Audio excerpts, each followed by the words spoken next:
and welcome. Hopefully my annoying voice and background audio doesn't cause any of you to click off this video. This is the beginning of my trial run of getting the story idea for the underdog out there. This is just the first part and will mainly be an explanation followed by the beginning of the story. This story means the world to me. When all parts are finished, I will put them into one long video, probably around 2 hours-ish. Hopefully we can get that under that. Anyways, on to the topic at hand. The underdog. Something I got the idea for probably 4 or 5 years ago when I was in middle school. This is nowhere near the final version, however. But I have been procrastinating getting the idea out there. The Underdog is a story that heavily centers around music, a pseudo-musical if you would, like a movie such as Baby Driver. Each part should be around 10 minutes, hopefully more. This one should be the shortest, however. The Underdog is pretty slow in the beginning, but hopefully we can get to where it really starts to get going. The series overall will be split into 3 separate parts for each respective arc in the timeline in our main character's life. Now then, without further ado, let us begin the story of the underdog.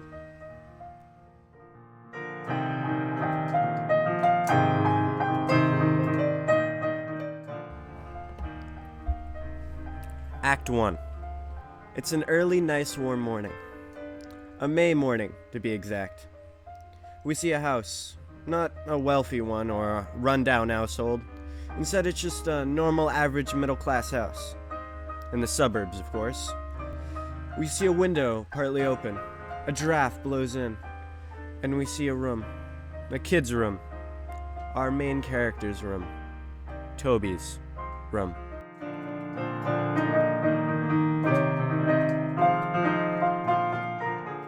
The camera pans in as we see Toby, a mostly short, skinny kid, laying down on his bed covered in blankets. He's wearing old pajamas that are falling off his person. His phone rings, signaling his alarm, and the song starts to play. We see Toby reach for his phone. He shuts it off.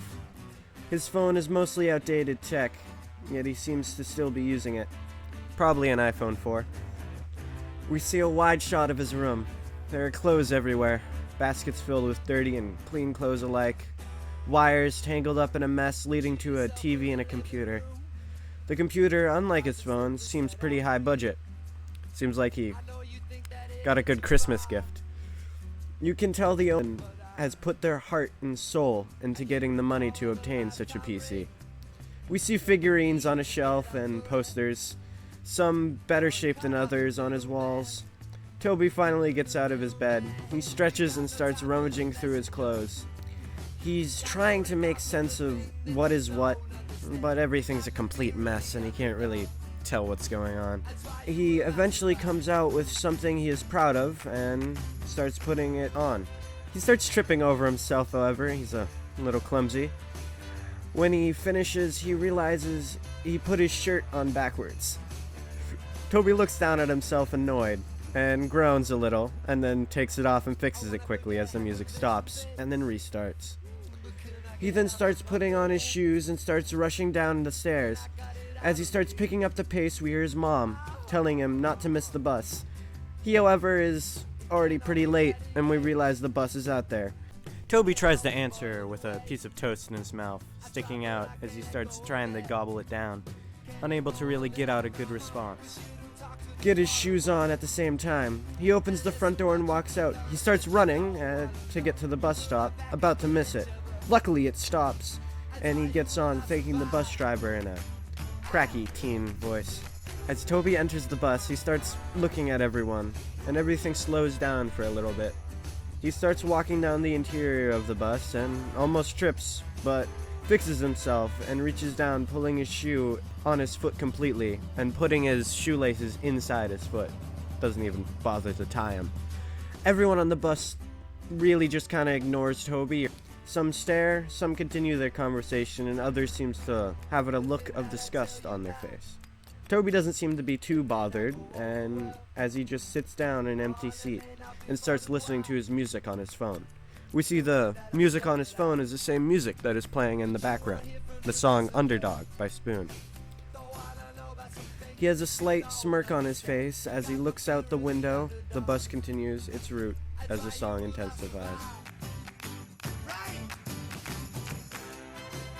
Now we're going to take a little break from that. That was the opening part of The Underdog, and our first introduction to the character of Toby. The song chosen is The Underdog by Spoon, and the band Spoon itself is chosen as Toby's main theme. The songs of Spoon basically show Toby's character throughout the story, and the songs will change depending on each scene to fit how Toby feels. The Underdog in and of itself is the main theme. It has big connotations for Toby himself. Toby feels like he is the underdog.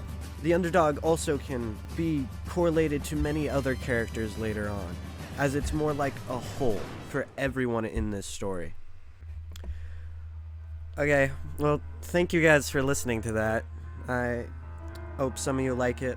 I probably won't be editing this too well, sadly. I don't really know what to use for backgrounds for anything, though I might try and go back and fix that later. This is completely off script, and like I've said before in the beginning, this story means the world to me. This is something I've been writing for very, very long. I feel like this is something that a lot of people need to hear, especially nowadays with how certain kids are and how depressed a lot of people can feel. Because I feel like there's so many people out there that are like Toby, that are going through those same kind of problems as Toby is. And I want this to be a story that is both a warning and that can also bring hope to those people. Well, thank you guys for listening once again, and I hope you guys have a great day. Goodbye.